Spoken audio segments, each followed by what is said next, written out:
evening. My name's Katie, and one of my favorite things to do as a service member is to be out in the garden at the school where I serve. I knew that I would love getting to bring kids out to the garden to share the joy and magic of cooking and growing and caring for our food. Something I didn't anticipate, though, was how much I would enjoy the times when I would be out in the garden just watering or weeding, and people from the school community would come out just to talk. They might stop by to ask what was growing or when the next green sale would be, but they'd stay to share their stories of gardening when they were growing up, or talk about their favorite foods, or share their tips for keeping crows out of the garden. These conversations always remind me of the summers I spent with my aunt in Louisiana growing up, where I learned my love of food. Now, it wasn't just the handfuls of deep red figs or the purple lips I would get from eating the blueberry bushes clean, but the stories her and my mom would tell about canning food in hot kitchens and how sweet the blackberries tasted in July. To me, these stories are one of the greatest bounties of a garden and part of what makes our food nourishing.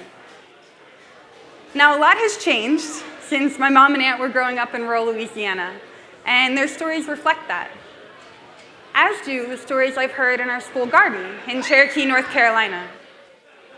And amongst these reflections of change, there's one particular story that I've heard a lot since beginning my service with FoodCorps. Enough times at least that I know it by heart, and important because I've heard it from people of all different backgrounds and from all different places. And this story goes something like, kids don't know where their food comes from anymore. Often it's told with a sense of surprise or concern, and with the underlying purpose of stating a commonly shared belief, a story of our times. Now, in some ways, and in some circles, stories like this one have become the kids these days statements of our generation. And what I want to share with you is how I learned just how much we're missing when we tell this particular story. So when I began my service at Cherokee Central Schools, we hit the ground running with nutrition education classes in elementary. We started by talking about the food groups, and as we circled around, we filled in our giant pretend My Plate with examples the students volunteered. Now, what I found, tucked between their somewhat memorized answers of apples, broccoli, and chicken, was excitement to find where some of their home favorites, such as sochan, deer, and bean bread, fit into our food group plate. In the garden, too, kids were connecting and sharing their personal food stories. One of our fourth graders, Mackenzie, for example, is a bona fide plant expert and loves to tell us about the plants he finds with his grandpa when they go into the woods on the weekend. Or Shelby, who can do a triple cartwheel and tell you everything you ever wanted to know about ramps virtually at the same time. As we listened to the stories our students were sharing and gained a better context from what the elders and adults in the community were sharing, we became better able to build food and nutrition education that focused on what our kids did know and what they valued about their food.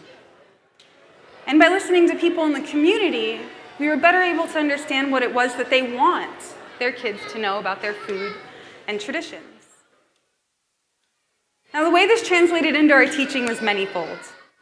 Now, when we teach nutrition education, we center the discussion around the three sisters who help each other grow and teach us about balance and the different strengths our foods and friends possess.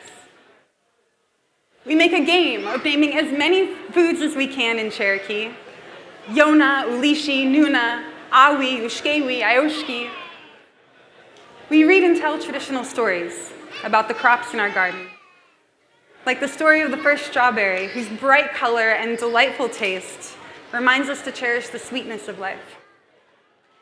And whenever we can, we'll venture beyond our designated garden space into the woods around us to talk about all of the wild and delicious things we can find, like the secret patch of ramps our students planted in the shady understory, or the vibrant sprouts of sochan that come up by the creek in early spring.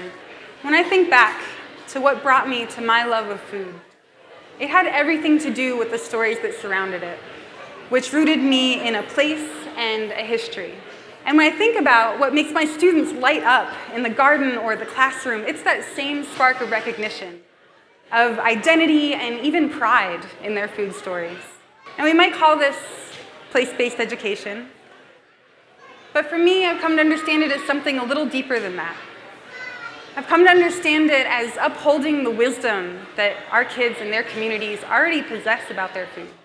So what I've learned since beginning my service in Cherokee is that by shifting my focus ever so slightly from what my students may not know about their food to what they do know about their food, has opened up countless opportunities for them to not only be the experts, but to teach us old fogies a thing or two about kids these days. Thank you.